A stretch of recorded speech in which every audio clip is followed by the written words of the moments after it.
welcome Soichi from Tarifica. Thank you very much for joining me today as we give upcoming Network X delegates a little bit of a taster to what Tarifica and Omdia will be talking about in another couple of months. So thank you for joining. Thank you, Nicole. Happy to be here.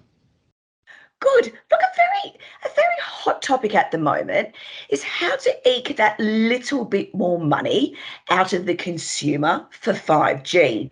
This is what we will discuss in detail. But by way of examples to whet the appetite is Japan.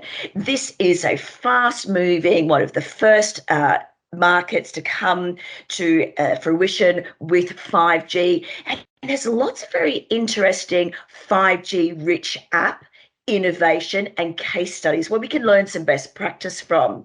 So putting on your Japan hat, if you will, what's happening there in terms of monetization? Yes, thanks, Nicole. So I'll put my Japan cap on, being from Japan in the first place. Yes, I think there are two examples in Japan which are very interesting to compare. One is KDDI, the other would be Docomo. So if I start with KDDI, that's probably more the classic example of the 5G rich app you just mentioned. So for KDDI, in addition to kind of the standard unlimited plan, they also have various plans which include different 5G apps. So for example, a user can subscribe to a plan which includes access to, for example, GeForce Now, which is a cloud gaming platform. So that is already included in the monthly subscription.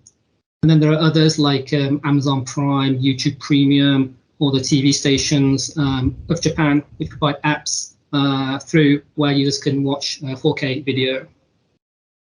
So 5G as a facilitator of upselling consumers to more expensive packages is really the nuts and bolts of our story here today.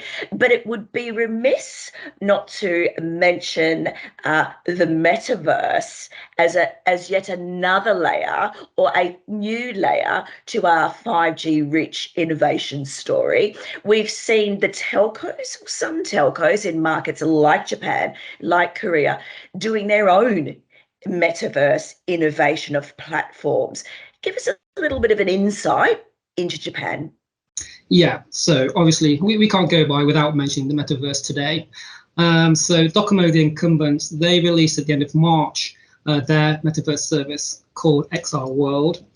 And what's interesting about this service by Docomo is it's actually, well, it's for any subscriber, so you don't necessarily have to be a Docomo subscriber to access the service. And it's actually not an app, it's actually a web browser service. So strictly speaking, you can access it from your PC or even over 4G, if you like. But needless to say, being the metaverse, it will move much better over 5G. And the underlying thought is to try and move users onto 5G through the metaverse service. So what's interesting here is it's kind of a two-pronged approach. So as I just mentioned, there's also the kind of trying to shift users towards the more expensive 5G plans, but also then the monetizing the metaverse itself by getting that little bit more money through the paid services within the metaverse. Yeah, and that last one is the challenge. That's the medium-term challenge, shall we say. And by Omdia's numbers, roughly speaking, about a third of operators now bundle a 5G rich app. But we both know that there's more to the monetization story than just apps. Exactly, yeah. So I think your research at Omdia shows that, for example, there's quite a lot of staggering by speed now. And that's something we don't see in Japan. So perhaps you can give us a little talk on that. Sure. Well, we're 3.5 years now into the consumer 5G monetization story. And stage one of the speed tier story was that we saw those that did it for 4G simply roll it over to 5G. Makes sense. The strategy here is to tag on those faster speed tiers that range now from up to 1 gigabit per second and even 2 gigabit per second in some markets. The next stage, It was a lag, but the next stage is we've started to see new operators that previously with 4G did not speed tier have also started to innovate around this strategy. So newcomers would include countries like Australia, like Canada, and even indirectly Verizon in the US, not to leave out Vodafone in the UK, as well as many others, including here in China and Taiwan. These two markets were perilously close to reaching a point of data commoditization with 4G, but they now tier and drive that upsell, not just through faster speeds, but also at the same time through bigger data allowances. Interesting. So would you say that now there are more and more operators going this direction? Absolutely. I've just done a quick look at the numbers, and it's about a third again of operators now speed tier. And of course, this is very interesting as we take that medium longer term view to the monetization story, right?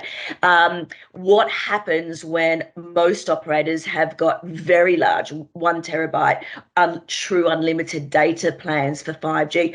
Where do they go next? That data story is still a big updriver of the 5G monetization upsell for consumers. So another layer when we reach that sort of end point is to consider tiering by speed so that we can carry on that monetization story and in essence take it to the next level, which of course we're all going to need when we get to those very data rich, very data hungry apps, or not apps, as we talked about when we mentioned the metaverse.